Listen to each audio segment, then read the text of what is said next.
ஓம் ஸ்ரீ தாரா நேயர்களுக்கு வணக்கம். இப்போ யாராவது கோவமா இருக்காங்க அப்படின்னா, கோவத்துல நம்ம பல செயல்கள செய்வோம். கோவத்துல செஞ்ச பிறகு உடனே நம்ம என்ன பண்ணுவோம்? ஐயோ! தப்பு பண்ணிட்டோமே! ச்சே நான் கோவத்துல இது பண்ணியிருக்க கூடாதுல்ல. கோவம் வந்தா நான் நானாவே இருக்க மாட்டேங்கிறேன். எனக்கு ஏன் இவ்ளோ கோவம் வருது தெரியல. அப்படின்னு நம்மள நாமே நொந்துக்கிறோம் இல்லையா?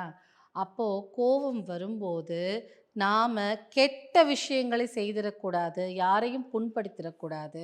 யாரையும் நோகடிச்சிடக்கூடாது அப்படின்னு ஒண்ணு இருக்கு இல்லையா? ஸோ அந்த மாதிரி நாம கோவப்படும்போதும், அவர்களை கெட்ட விஷயங்களை செய்ய விடாம கெட்ட விஷயங்கள் என்ன?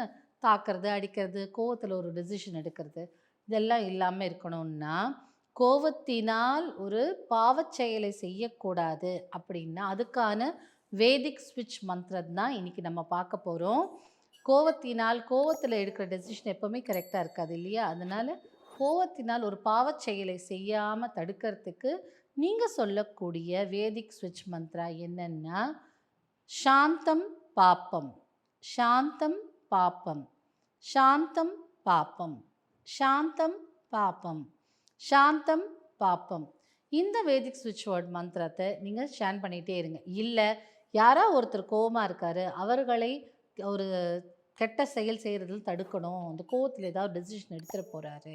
அப்படின்னு நினைக்கும்போது, சாந்தம், பாப்பம், சாந்தம், பாப்பம்ன்னு அவரை நோக்கி நம்ம சொல்லிட்டே இருந்தாலே போதும். கோவம் தணிந்திடும்.